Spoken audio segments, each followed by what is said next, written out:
Hello, everyone. Welcome back. I'll just wait a few moments to make sure we've got everyone here.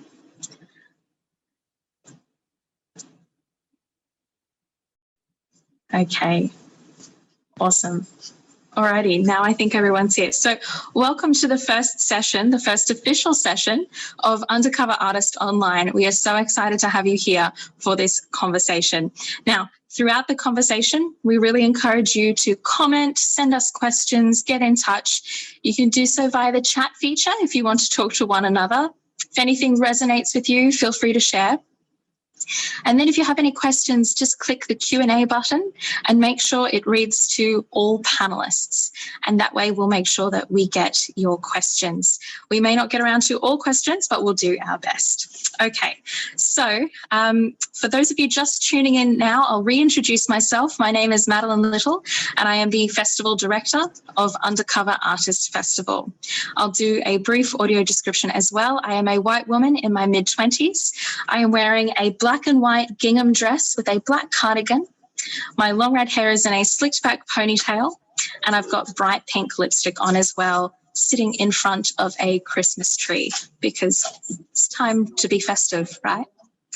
So I'm going to take this opportunity to check in and introduce you to some of our panelists. This conversation is all about feedback. One of the most important parts of a creative process when we're making a new work or developing something we've already started on is to seek feedback from peers and colleagues to help make that work better. But sometimes, if you're a deaf or disabled artist, it might be tricky to implement that feedback or tricky to figure out the best way to gather that feedback in the first place. I'm really excited by this wonderful panel that we've got assembled here today, and I'll just call upon our panelists one by one to introduce themselves with their name, what they do, and an audio description so we can all say hi, and then we'll get going. So first cab off the rank, Lauren Watson, are you here? Hi, Maddie. My name is Lauren Watson. I am an adaptive aerial and contemporary circus performer. I am a white woman in her late 30s. I have dark brown hair that's tied back into a very stylish and messy side braid. I have a black singlet on that has buttons down the front, and I'm behind a white wall that has a butterfly in a slight small picture frame behind me. I'm coming to you from the Gold Coast, the Combomberry people, and I'm very excited to be here. Wonderful. Thank you so much, Lauren. Next up, we have David Truong. Are you here, David? Yes, hi, I am. Thanks, Maddie, for this opportunity. My name is David Truong. I'll give my description first. I'm 6'4" now, really, but I'm a Asian man. Reluctantly, I will say that I'm in my early 50s, but I don't feel that. And I've got black shirt and black jeans, so Mary tells me. And yeah, I'm a musician, professional musician. I'm a keyboard player primarily, but I'm a singer-songwriter as well. I am involved in my own solo project called Ambition Road. I also am in a duo with my good friend Al Payne called Utopian Road, and I also am in a melodic rock band called White Widow, which has 5 other members. I consider myself an independent artist, and that's only because I haven't been signed to a record label yet, but probably never will be. But no, I enjoy music, and music has only found me since I gave up sport probably 7 years ago. I used to be an elite sports person, but when my body told me that I couldn't do it anymore, I then turned back to music. And yeah, I'm really excited to be here, and looking forward to interacting with everybody. Wonderful. Thank you so much for joining us, David. It's for everyone playing with us at home. David's actually just across the hall in a different room. So if I stomp loud enough, you might feel the vibrations. No, you're all good. Next up, I see Louise is next on my screen. Louise, hello, how are you? Hi, nice to meet you all, and thank you so much, Madeline, for your introduction. So I'm coming to you from the lands of the Turrbal and Yagara people in Brisbane, Meanjin, and I'm the artistic director of the Brisbane Festival. I am a white woman with Maltese ethnicity. My father was a migrant to Australia, and I grew up in North Queensland. I have brown hair, and I'm wearing a green dress. Yeah, look, this is great to be part of something so engaging and exciting, and an opportunity for us to have a really rich conversation this afternoon. So thank you very much, Madeline, for inviting me to be part of it. I just delivered my first Brisbane Festival this year in September, which was an exciting adventure for me, but one that kind of gave a great opportunity to reset and reimagine and think about what's really important for us in the arts, and what does it actually mean to connect with community when we're not looking to bring in a whole lot of international work, which for me really speaks to the kind of festival that I'm wanting to make with Brisbane Festival. And that's very much an opportunity for Brisbane artists to have that moment, but also to think about how we have that global connection and conversation. So yeah, that's me. Thank you. Wonderful. Thank you for joining us, and congratulations on a fantastic Brisbane Festival. It was so wonderful to see the streets come alive, albeit, arm's width distance apart. It was wonderful.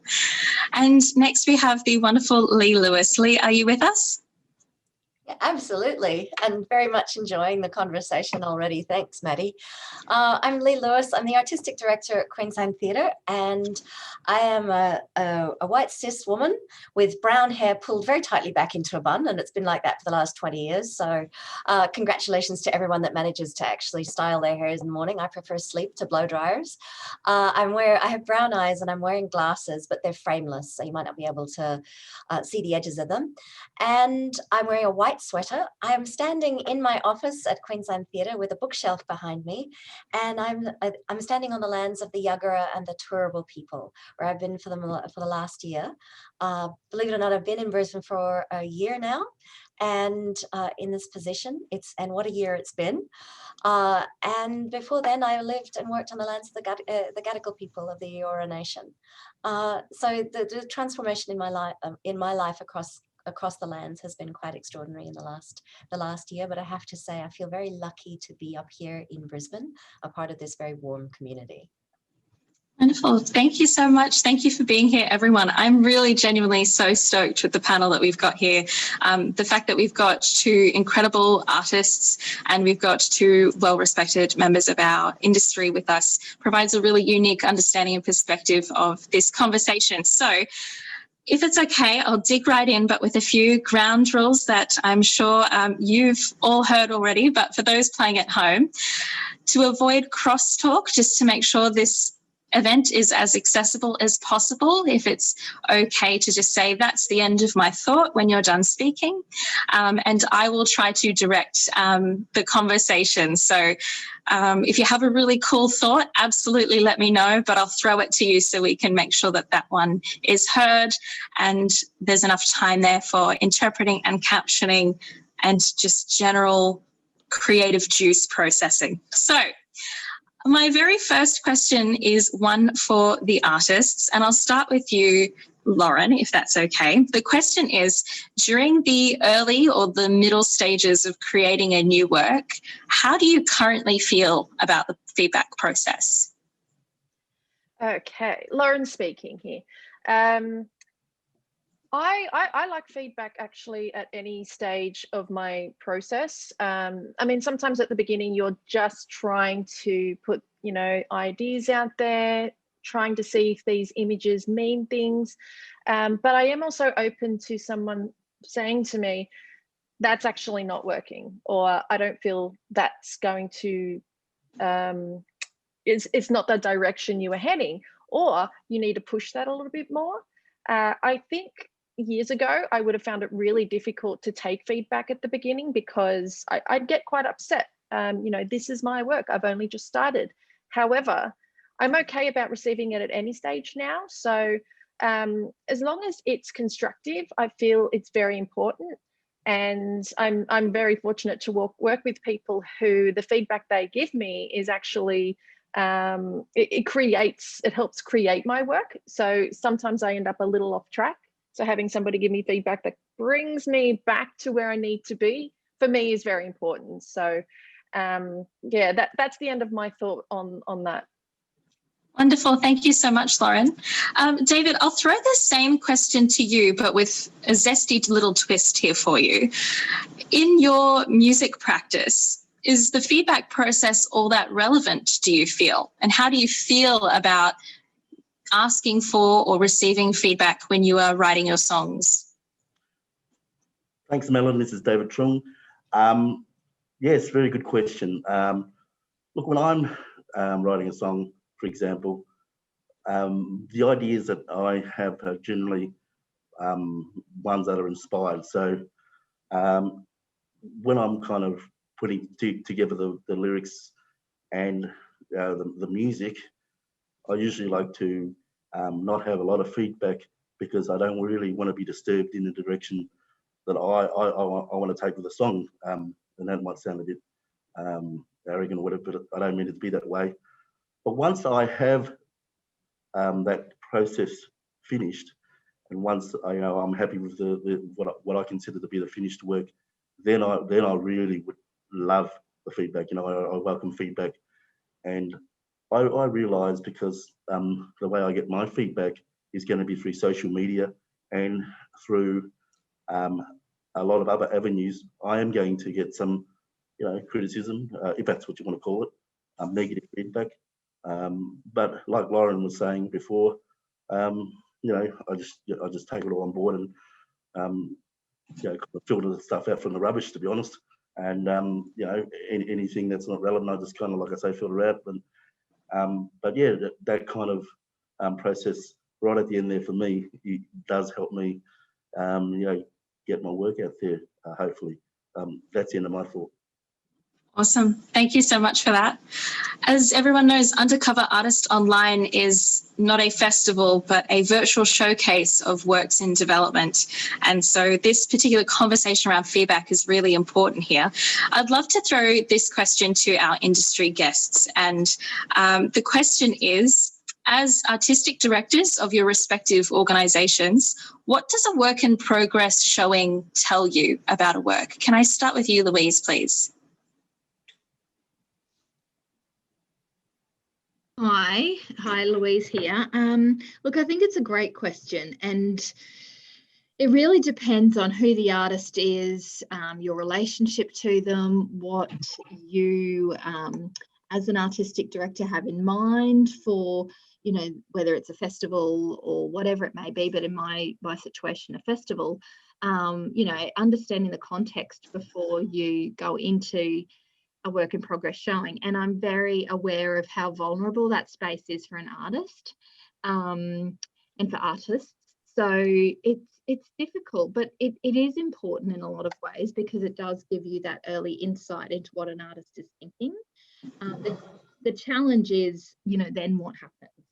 I know that I'm probably preempting your next question, and I won't answer that now, but I guess it's just being clear about, what it is that the artist is looking for. What are you looking for? What stage in the development is it?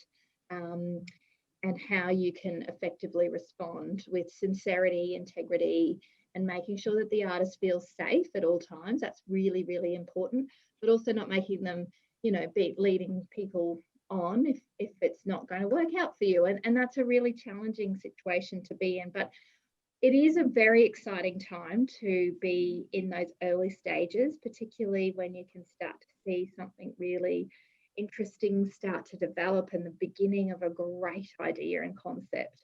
I think it is an important part of the journey, particularly if you are looking for somebody to commission your work, invest in it, produce it, whatever it may be, present it.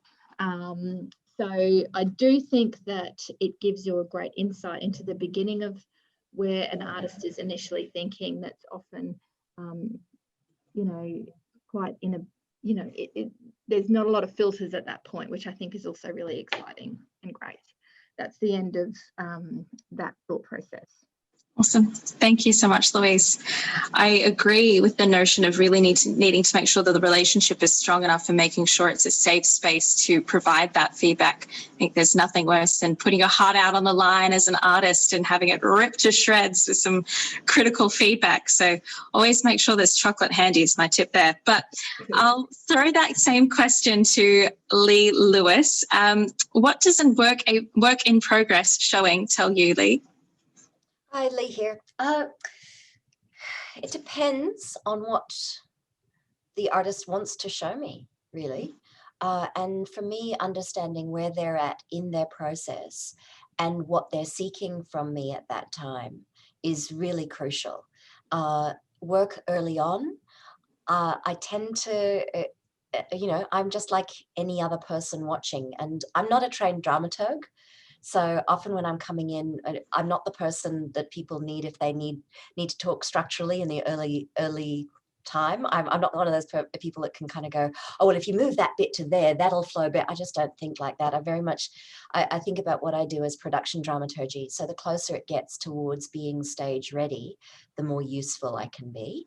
But that usefulness still has a personal response to it. So I try to see not only what I'm being shown, but the artist in that process, that particular work, and the idea beyond the work, because sometimes the idea won't actually finally manifest in this work. The idea will manifest in another work. So it's part of a long relationship with an artist. I feel very privileged when I'm asked into that space to give feedback. I try not to give feedback at the time, because I'm just a vulnerable audience member for a work early on, and I need to process things. I'm not very fast.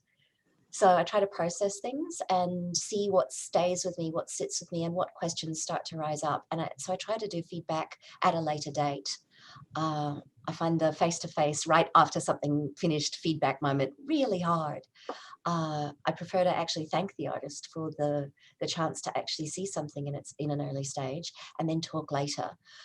When they've got through the emotional process of what it is to show, because it can be really traumatic to show your work when you know it's not finished, anywhere near finished. You're just saying, is this okay? And of course, mostly it is. But it's, yeah, I think that's the end of my thought. I'm going to really struggle with that end of my thought thing, because I talk with long sentences and not a lot of full stops. Apologies to Mike, who's translating for me. That's okay, Lee. I might just have to be ruthless and cut you off at some point. So as long as you're okay with that, then we're good to go. Awesome. Well, what I really appreciated about your response then, Lee, is the notion of what does an artist need when they seek feedback and guidance on their work at whatever stage it is. David, you mentioned that you prefer to receive feedback when your idea has fully realized and you've got the polished art there ready for, what's the word I'm looking for? Absorption, I guess. Can you speak a little bit to what do you need when you seek feedback? Thanks, Maddie. David here. What I really need is confirmation. I think of that I'm heading in the direction that I thought might be good, because obviously if I get feedback that, look, what I'm putting out there isn't really going to cut it with the audience I'm trying to send my music to or share my music with, then I don't really want to be wasting my time, with that, and then I'll just move on and try something else. So basically, that's I'm just seeking confirmation, and that's where I don't mind if there's negative feedback, or well, obviously I don't mind positive feedback either, but negative feedback, if that's what you call it, or I would say constructive feedback, is great for me as well, because like I said before, it either confirms or makes me move on to a different direction if I need to. That's the end of my thought. Awesome. Thank you so much. It's really tricky as artists, I find, to articulate what it is that we need when we're seeking feedback, because sometimes you just go, look, it's in my head. I know exactly what it looks and sounds and feels like. Why don't you get it? If I could just transplant my thoughts and processes into your brain, then we'd have the perfect constructive feedback each time. But it doesn't work like that. So on that note, look, I'm going to throw it to Lauren as well. Lauren, what do you need when you seek feedback in your creative practice? Hi, Lauren speaking here. I guess for me, because what I do is very physical, and circus and physical theatre and aerial has these elements of just being the wow factor because there's so much risk involved. So for me, what I'm really after is an emotional response. So whether that's tension, whether that's sadness, happiness, fear, really didn't like it even, also really didn't understand it, or I loved the way that looked. These are all things that I love.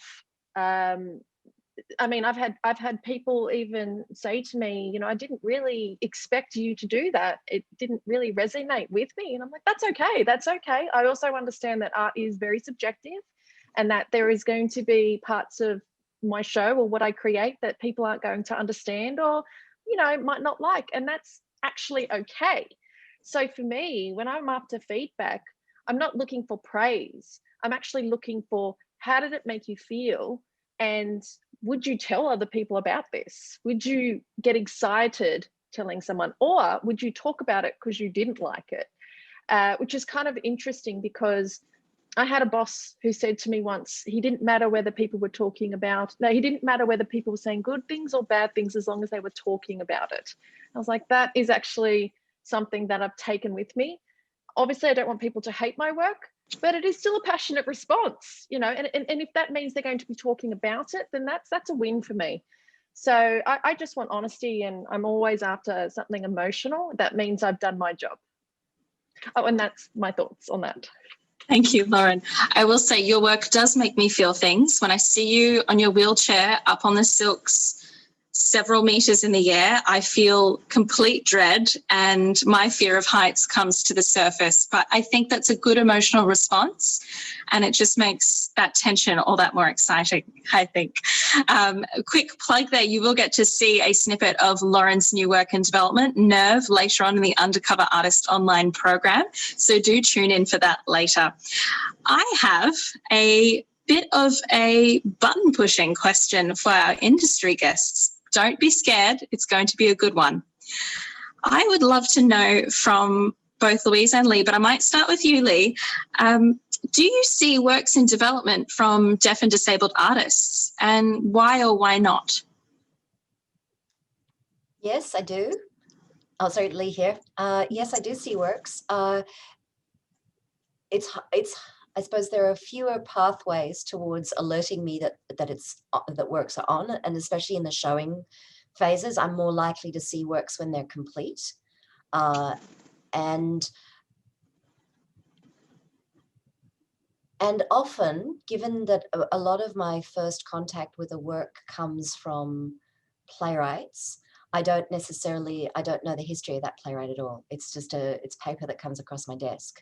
So even if there's a name attached, I don't necessarily know the background of that artist at all. So so obviously there are people who their identity isn't known to me, to know who I'm encountering. But when it comes to actual live showings, interestingly, in the script-based theatre, there's less live showing, which I think is probably illustrative of decrease in funding over the last few years. There's been less opportunity for showings of scripted works in the subsidised theatre.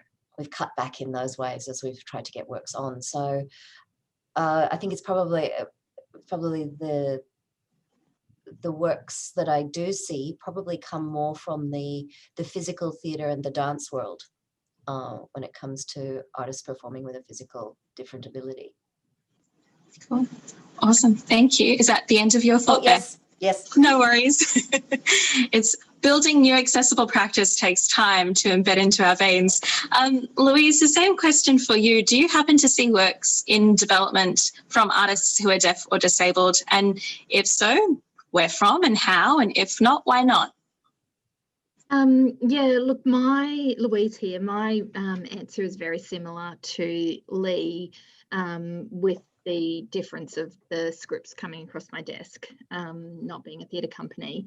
I have a really lovely relationship with Restless Dance Theatre based in Adelaide. So I have built that relationship through presentation of their work. And because of that, I am now invited in to be part of the showing, development, conceptual process, which is great, but it's not, you know, as Lee mentioned, it's a dance theatre company. So it's very physical work, but that's probably the only company that I would have to say that I've had that opportunity to be in that situation with in this recent time. There was a company that I worked with many years ago, an Auslan puppetry company that presented back when I was working at the Judith Wright Centre. It was Gothic kind of puppetry making, beautiful work, and it was absolutely exquisite. And so I had an opportunity to kind of be involved in the development side of things. But look, no, I would say not enough. And I think that that's probably why Brisbane Festival and even Queensland Theatre, and not to speak for you at all, Lee, but I guess that's why we're really, from a Brisbane Festival point of view, keen to have this relationship with Undercover Artist Festival, is to see how we can have a better, you know, connection with each other, and how, as an artistic director, there's opportunity to find out about a really great breadth of work that's happening. And I mentioned Restless because that's one company that I feel very comfortable talking about, but they're not based in Brisbane, they're based in Adelaide. So I think we have a lot of work to do in this space in organisations like mine, and I'm, you know, really grateful that we have this ability to, an opportunity to work together and look at what those possibilities can be. Yeah, that's the end of that thought process. Thank you. Thank you to both Louise and Lee for answering that potentially prickly question, but you did so with such grace. Something I'm really passionate about is opening the conversations about how to build those relationships and connections so that we can actually invite you into those work in progress showings and processes. So we're very excited about our relationship with both organisations moving forward, and events like Undercover Artist Online are really great opportunities to build that relationship and show you what work we have under our cover. See what I did there? I tried. It wasn't that good. Anyway, Lauren's laughing, so that's all I need. So I do have a question for both Lauren and David now, and I'll start with you, David. And this question is centred around, I guess, there's this conversation that we often have in the disability arts sector about how we can view our work as just art, or is it disability art? Is it arts and disability? Is it any of that stuff? Or is it just I'm making art and here it is? What are your thoughts on that, David? And does disability and your disability identity impact your creative process at all? Or is it something that doesn't really come across your mind that much? Thanks, Maddie. This is David. Look, to be honest, I don't really think about my disability when I am doing my art, because my art's music and music's for everybody, you know, and so I just, you know, create my music like I'm just another musician.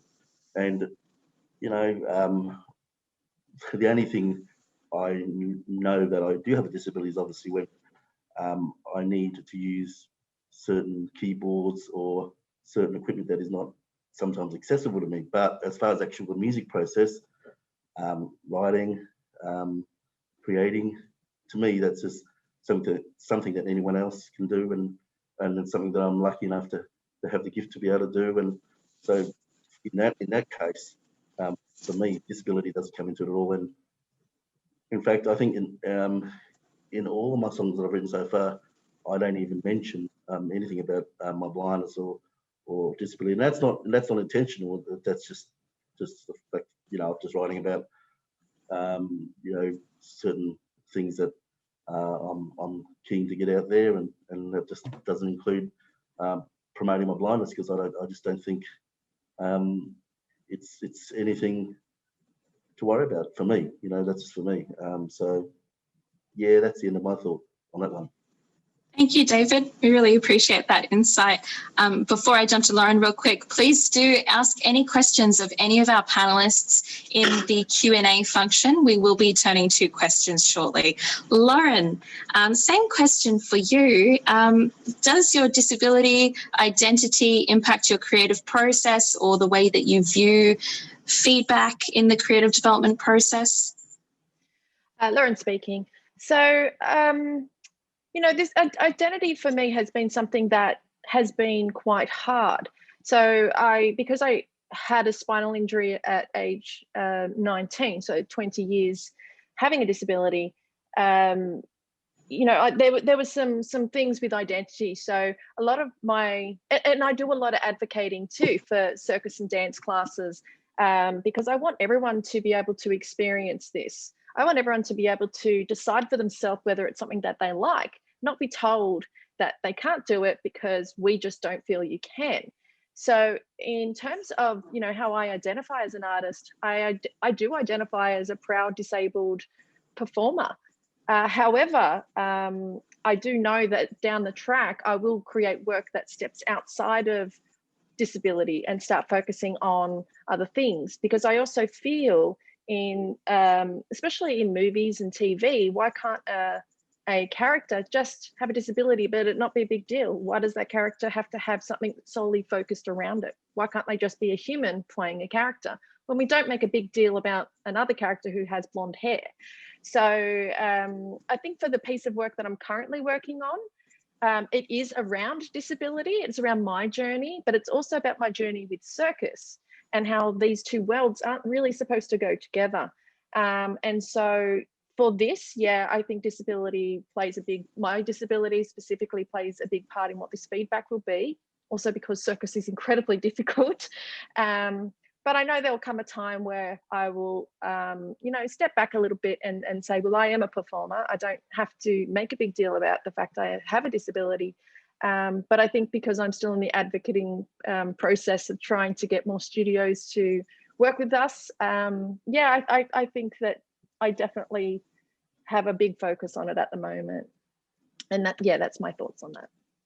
Wonderful. Thank you so much, Lauren. What I really loved, and I'm just sitting with at the moment, is that we've got two very different approaches or responses that are very similar in much the same way. You know, how much of our art is actually relating to disability? You know, is disability even relevant in our creative processes? But ultimately, there is still that consideration there with how our work is viewed externally. And that's something that I think about a lot in my creative practice as well. I do have another question for our artists, and I'm really trying to make this an opportunity so that we can bridge the artists and industry worlds together a little bit and get some perspectives from one another. So this question, and the shorter answer the better, I believe in this one, is just, what does a work in progress look like for you? Can we start with you, Lauren, please? Absolutely. Work in progress, I feel like it's a long answer question, but a work in progress for me could be anything from just an idea to a concept and some, you know, interesting images, to something that I feel is about 80% done, even 95% done. Yeah, I think I could probably keep it at that. I always feel, even when a piece of work is finished, that it's still in development. So I don't know, I'm very self-critical, but I also really love the process. So for me, I always feel you could always do more. Absolutely. No, I know that feeling. If it's opening night and you still feel like you need 2 months of rehearsal, you're right on track, I think. David, what about you? What does a work in progress stage look like to you? Thank you, Maddie, and this is David. Look, a work in progress for me is from the start right to the end, when I actually released the song to the streaming platforms, etc. Because before that, before I actually release it, I am still seeking feedback. I am still, giving myself a possibility to probably change. Maybe it might be lyrics, maybe it might be the sound, because when you're recording in the studio, sometimes you get a certain mix, and you put it out there, and some people might like, some people might not, and then you listen to it back and say, oh no, I don't like it either. So the work in progress is right up to when I actually kind of release it. If I haven't released it, then it's still a work in progress for me. And that's the end of my thoughts. Awesome. Thank you. Building off of that, a question I'll start with you, Lee, if that's okay. When you are thinking about works in progress, and of course you're primarily theatre, but thinking broadly as well, who do you think benefits most from a work in progress? Do you take away as much as the artist does from the process, or how do you experience that? Lee here. Thanks, Maddie. What do I say? So, well, I would hope that, I know that we both take away, both the artist takes away a huge amount, I think, from any time they make the decision to show work to someone else. Even the process of doing that gives them feedback with the idea of audience. I think, like any audience member, I take away from everything that I see, and some more, some less, depends on the thing. But again, I think I look at it not only at the work that's right in front of me, but all of the artists involved, and the progress of that idea, both in this particular work, but in the body of work of that artist. So that all of that information sort of gets stored away as well, and that's for all of the artists involved too. So often I see in a showing, I'll see a beautiful performance from a person who's just a part of that showing, and I'll tuck that away in my head and kind of go, oh, maybe that idea of that person can live in another way as well. So I work as my own artist in a showing as well, and I think that's what makes a showing space so extraordinarily generous, because you're allowed to see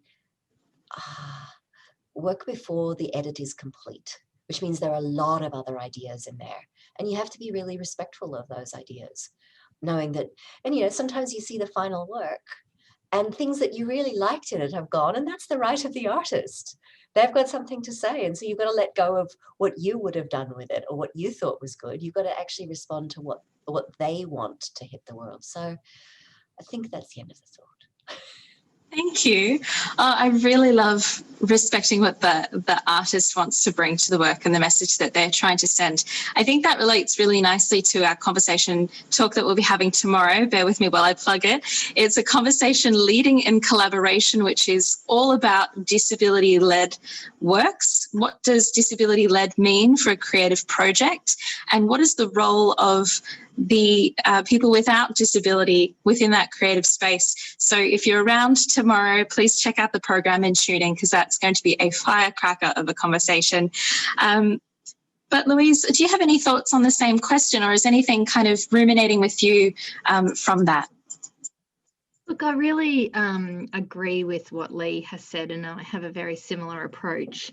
I probably even more so in the sense that, like Lee, I really respect the way you were talking then about, that great kind of production dramaturgy. Was that the way what you were describing before? I thought that was really such a wonderful way of describing it. I've worked in festivals for so long, so my approach is probably a little bit different, but I'm one of these people that put 100% faith in artists and back them. If I'm going to do something with them, I do that, and I go the whole way, but there are moments, of course, where things may need a conversation as the work's developing and so forth, and it's a really difficult thing to do, I find, actually, because there's an emotional connection, and whether you're the presenter of that work or the artist who's made it, everybody's invested something into that experience. And for an artist, as Lee was saying, that generosity of spirit and bringing you into that space, it's about finding the right way of having, you know, setting up that context, which goes back to what I was saying in the beginning, is understanding what everybody wants out of the showing, you know, particularly understanding what the artist is looking for. I can't remember who it was before, but somebody said about, you know, thank you, saying thank you, and then coming back to it a bit later. I think that's absolutely the way I approach showings and works in development, because it can be a very heightened period of time. You've just finished something, you've just put your whole heart and soul out into the world. So I think just being able to pause for a second, gather your thoughts, and often, you know, just sleeping on it for the night and then having an opportunity to talk about it later can often give a much clearer picture for everybody to have a really robust conversation. But, you know, I think prior to the point of committing to commissioning a work, you've probably got a little bit more of that dialogue that would happen. But then I think once the commission happens, it's, you know, setting up a level of expectation and a level of what you're looking for and on how that works, but then letting the artist go for it, you know, and you've backed them, then you've gone, okay, I believe in this, it's a great idea. The team of artists that you've you know, assembled to make this work is great. So yeah, let's just kind of go for it head first and support the artist and the company as best as we can in our organisations. Wonderful. Thank you so much. I am noticing some sounds in the background. So a gentle reminder to our lovely panellists, if you can just mute when you're not talking, that would be great. We have some questions that have come in, and I just want to flag there's still time if you want to throw some extra questions in. We might not be able to answer all of them. But if you send them to us, we can always pass them on to our artists. Our industry guests may be a little pressed for time, but I'm sure maybe we can wrangle an answer or two out of them post-event too, maybe if we charm them enough. One of our questions here, it's an anonymous question.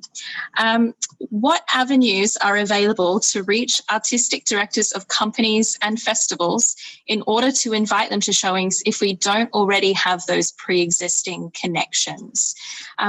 I'll throw that to maybe Lee. Do you want to go first on that one? Sure. And well, I would never speak for you, Louise. I think what I'll say about both the Queensland Theatre and what I've observed at the Brisbane Festival is that it's not just about the artistic directors. Both Louise and I work with great teams of people who are out in the community and seeing different work. And I think there's not only reaching me specifically, but it's actually reaching different parts of the company, because people come in and having seen something said, oh my God, I saw this amazing work. You really need to take a look at this artist, or really need to talk to them. And that's part of the network that is a company. A company's not one person. And yes, being an artistic director, it's great for me to see things, but I also love seeing different members of my team coming in and going, oh, wow, that was amazing. And I trust them because they've got a very different relationship to a room to what I do. Often I think in the showing situation, I often think sometimes my presence in the room can make performers a lot more stressed, and I wish that weren't the case. But you know, there's always that thing of like, oh, there's someone who could theoretically give me a job.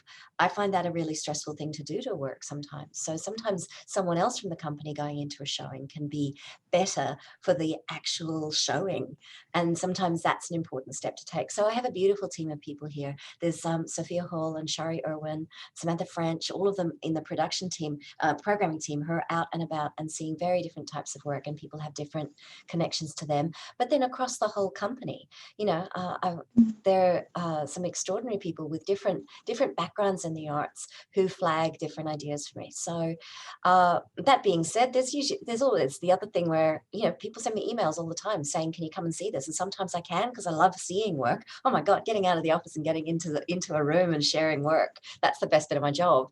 So yeah, there's also send an email to me. I'm llewis@queenslandtheatre.com.au. I'm hopeless at returning within a day. I'm not one of those people that like checks all my emails, but Sophia Hall's much better at that than I am.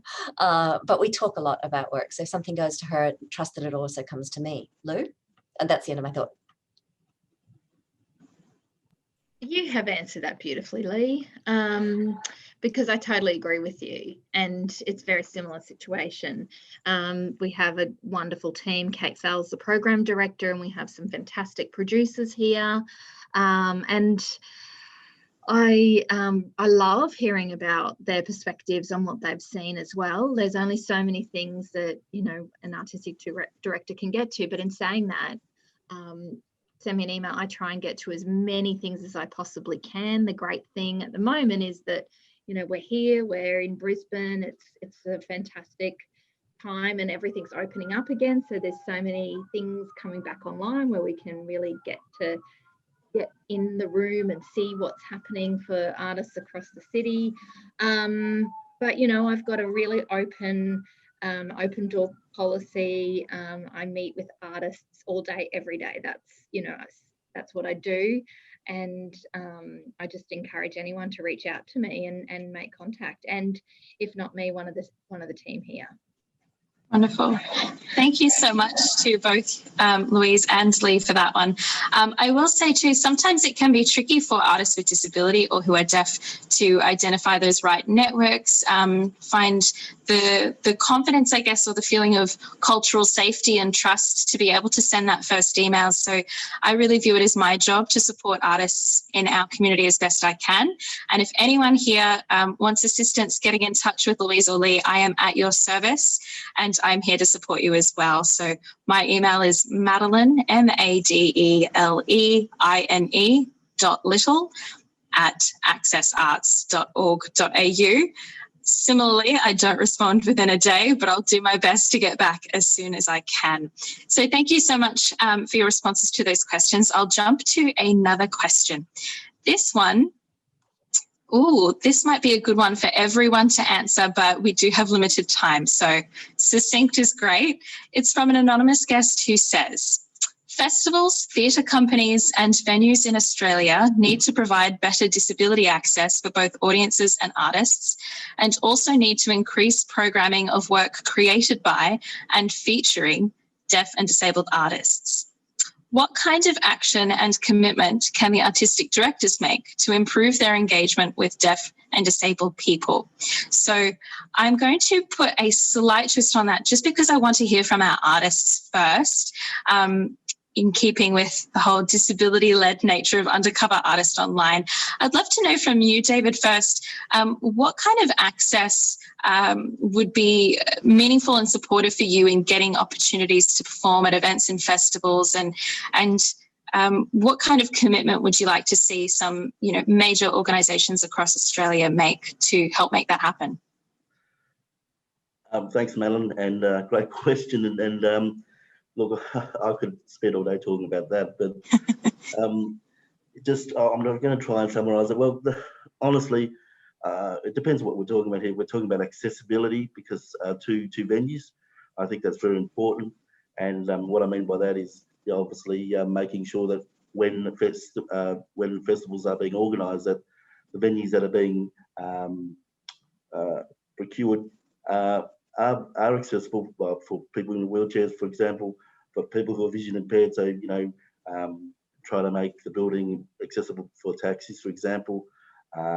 Also limit the amount of stairs. So, you know, I mean, they're not all athletes like myself, but just kidding there. But yeah, just also making available if the venue can't be, you know, kind of changed to allow people to get around, that there is help by staff to be able to get the people to where they need to go.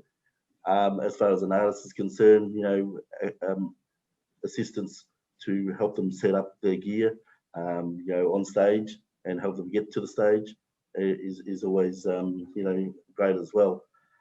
As far as accessibility is concerned, as far as getting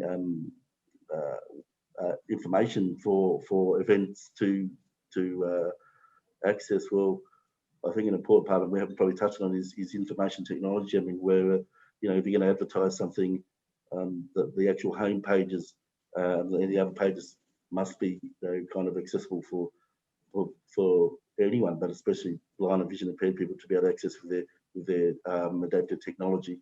because if we can't know what's on that page, then we're going to miss out on a lot of opportunities. And that goes for any kind of information that the directors are putting out about their festivals, or any organisation in that manner. That any other information must be in alternative format. And what I mean by that is such things like Braille, again, computer format, kind of large print, etc., etc. I said I could go on all day, but I think they're the major things for me at the moment that I would consider for me. If people who are organising festivals can keep that in mind, that would make my job a lot easier to be able to attend and access festivals. Yeah, so that's the end of my thought. Great, thank you, David. Same question to you, Lauren. Just thinking about accessibility in different organisations, events, festivals, what have you. But then also thinking about, what kind of commitment or support would you need from those organisations to make them accessible and improve engagement with our community?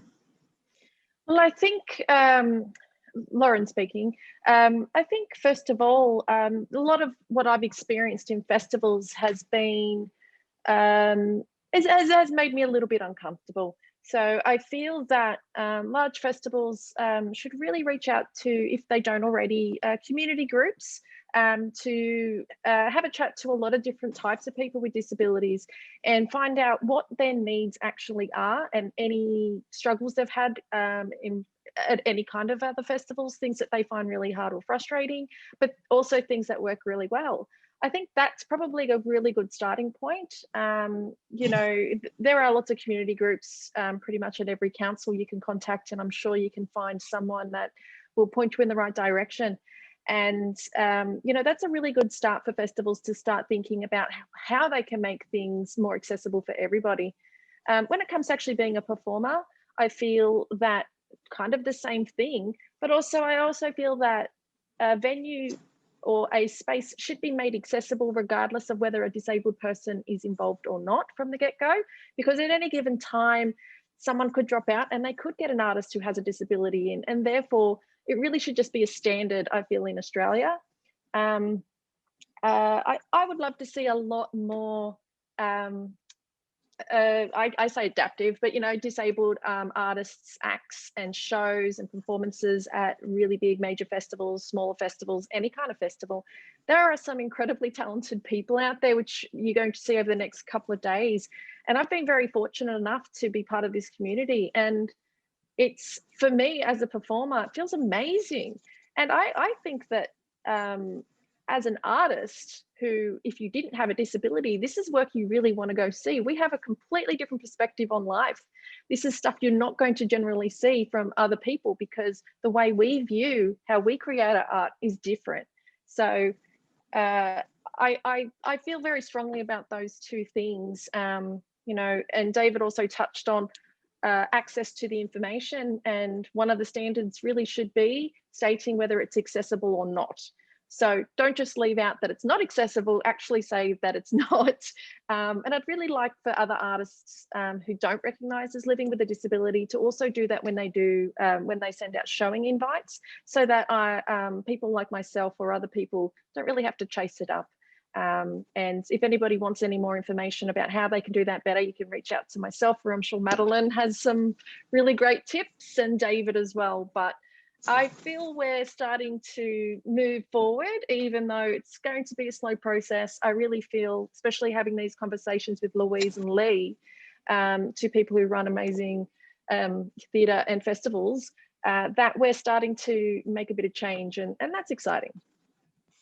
Thank you, Lauren. A big shout out to Marissa, who just outed me to everyone. Maddie wrote her master's thesis on this topic. Yes, I did. It's 100 pages. You don't want to read it, but I'm sure we can talk about that another time. Thank you for remembering, Marissa. That's really lovely.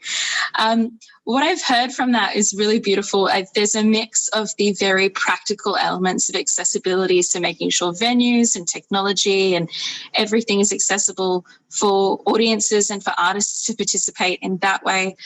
What I loved about your offering, Lauren, is that it's actually not the artist's responsibility to do all of that work and to make that space accessible, and to create those networks for showings and such, and bringing in artists without disability who are part of these events and festivals into the fold.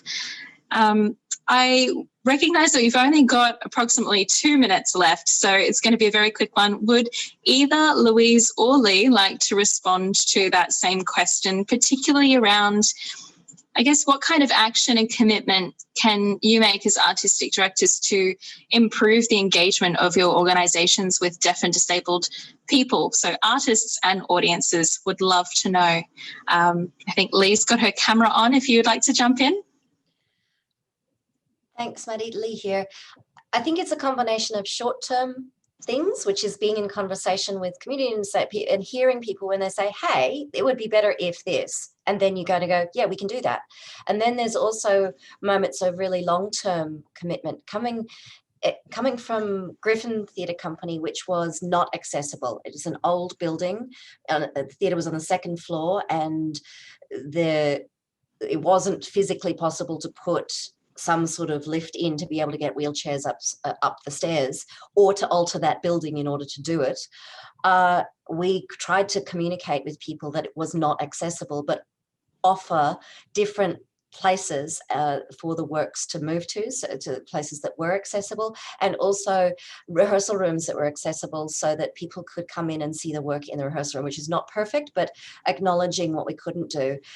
But there was a long-term commitment in the company to work towards what accessibility could be, what physical accessibility could be in the building. And I got some news today that it looks like they're actually going to be able to do that. So that's going to be a building project over the next couple of years, crossing all the fingers. But that's been a 10-year conversation in the company. And that's what I mean about a company commitment to always increasing accessibility as we understand what we can and can't do in a particular time. So the short-term things, the straightforward things, and then the big vision and commitment questions. And it's about the two of those things always being present in the conversation of the company.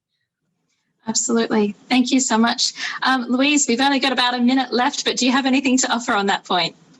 Look, I would just say that I've really enjoyed hearing from David and Lauren. It's great to hear both artists' perspectives. I mean, look, there's still a long journey to go, but when I first arrived at Brisbane Festival, Pat, who runs Access Arts, came in and spoke to me about Undercover Artist Festival being part of the Brisbane Festival. And yeah, the meeting didn't go very long, and it was very obvious to me that the answer must be yes, which I gave to her very firmly in that meeting.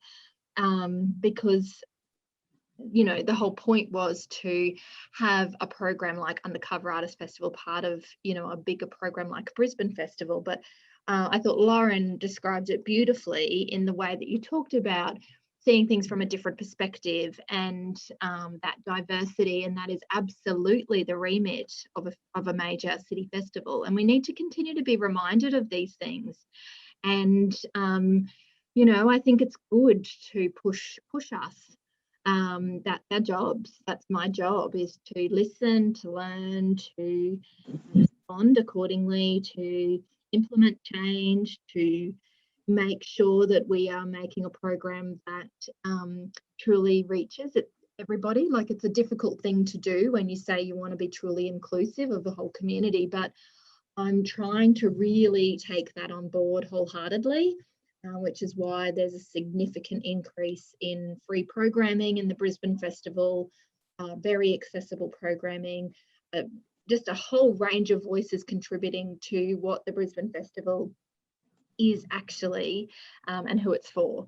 So I think conversations like this are really great. I think that the opportunity for us to work together, having the chance to discuss and have a rich dialogue and learn, I think it's good to learn about new things and to see the world from different perspectives, and how we can bring that to a bigger audience is incredibly exciting. So thank you very much. And I'm looking forward to what we're going to do together next year, Madeline.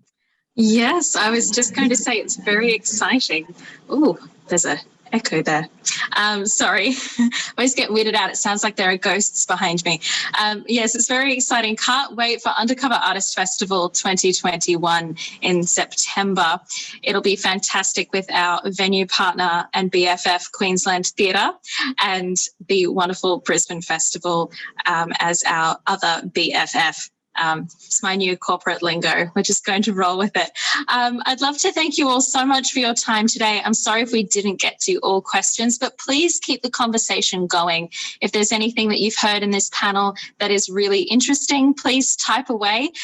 We will be having a short break, but the conversation won't stop. Thank you, everyone, so much. I am going to throw it to David really quick. Where can we listen to your music, David? Okay, well, yeah, David speaking. Look, I'm on Spotify. Ambition Road is the project I go under. I'm on Apple Music. I'm on iTunes, all those streaming platforms. Also, my music page is at facebook.com/Ambition Road Music, all one word. So there you go. Wonderful. Thank you so much. And Lauren, where can we find your fabulous aerial trickery? Okay, Lauren speaking. You can find me on Facebook, YouTube, and Instagram, and my website, all under Lauren Watson Aerial. My website is www.laurenwatsonaerial, AERIAL.com. Please feel free to scroll through and shoot me a message if you feel up for it. Wonderful. Thank you so much, everyone. It's been a pleasure having you. We're going to take a short break, and when we come back, oh gosh, you're in for a real treat. First up, we've got Jackie Marshall presenting her songs and her beautiful, oh gosh, I cannot tell you how beautiful this is. I've been singing these songs for weeks. And then after Jackie Marshall, we've got the wonderful Isabel Stankovic with a short showing of her play Necklace, which is truly magnificent. So please stay tuned. We're going to have a short break and we'll meet you back here soon. Thank you to all of our panelists and thank you for being here. See you soon.